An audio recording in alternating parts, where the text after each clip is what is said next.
Hello! For those of you that don't know me, I am Debbie. I am a director within Scentsy. I've been with Scentsy for over 3 years. I absolutely love it. Love what I do. It's just incredible. I get to meet so many amazing people and help to make homes safer in terms of home fragrance. But what I've been meaning to do for a while is to do a video to show how to put a mini warmer together, because some people do find it a bit complex the first time they have one, particularly for one of the types.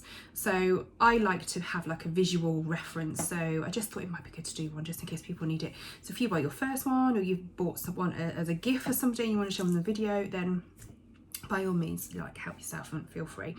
So when you buy a mini warmer, you will have 2 boxes. They will always come in 2 boxes. We've got 2 different types of bases, but they're generic to all of our mini warmers. So the shade will come in a separate box, okay?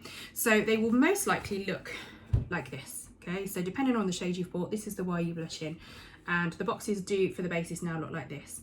We do have a few older style boxes kicking around that are just a little bit of a different shape, okay? But you can tell the difference of the bases by what it says on the box. We've got ceramic or metal on there, and then on this one they actually come in this shape as well, but it says glass, okay? So you get the 2 boxes. So your base is in one, your shade is in the other, okay? So the glass ones are really super easy to put together. So you have your, ignore the state of this is from my kit, okay? So you get in the box, you will get your bulb and you will get your base, okay? And the bulb will be wrapped in a little piece of bubble wrap separately. So you just screw that in there. Don't make it too tight because that can cause it to blow. Try not to touch it with your fingers. Use a tissue or use the bubble wrap if you can to do it. But don't, obviously don't do it too tight, and try not to touch the bulb because the oils can transfer and then that can damage the lifetime of the bulb as well. The oils from your fingers. Excuse me. So literally with the glass ones, it's just a screw in there. So this is the Perfect Pearl. You can see it's got the same screw in. So for this one, it's super simple. You just twist it on and that's ready to go. So you plug that into the wall, and then you've got your switch on the front here to switch it on and off. Always switch off by the switch, not at the wall, okay? So you don't cause it to blow. If you've got an awkward socket that's perhaps not straight or whatever, then there is this button here. Not many people know this, but you've got a button here that helps you twist the base, which is really useful for me because I sometimes use like tower stands to display them when I do events. But that will turn to each angle, every 90-degree angle. So they click into place as well, so that's really useful.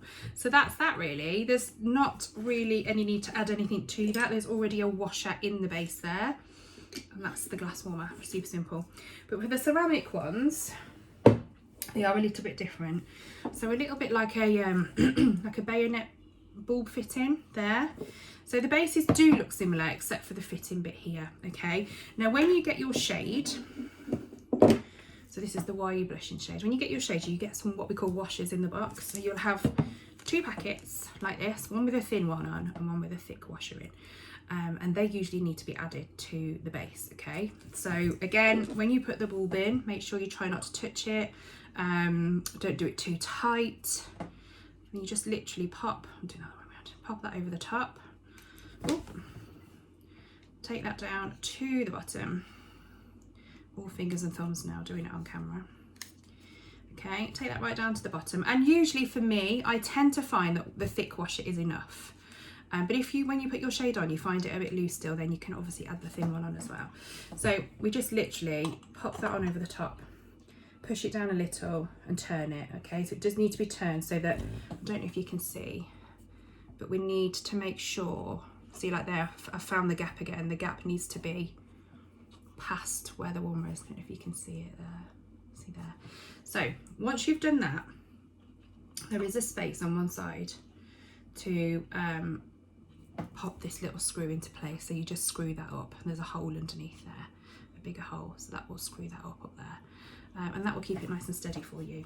So I've only put the thick washer on there, but like I say, there is a thin washer if you think you need it. But again, like with the other one, you plug it into the wall now. When you flick that switch, the wall will come on, and that will be what will melt the wax in the top. So super easy really once you know how. but it's just a little bit of a fiddle the first time with working out what washers to put on and that kind of thing, and making sure you turn it. Sometimes people don't realise they need to turn it to make sure it's fixed on, otherwise it's just quite wobbly.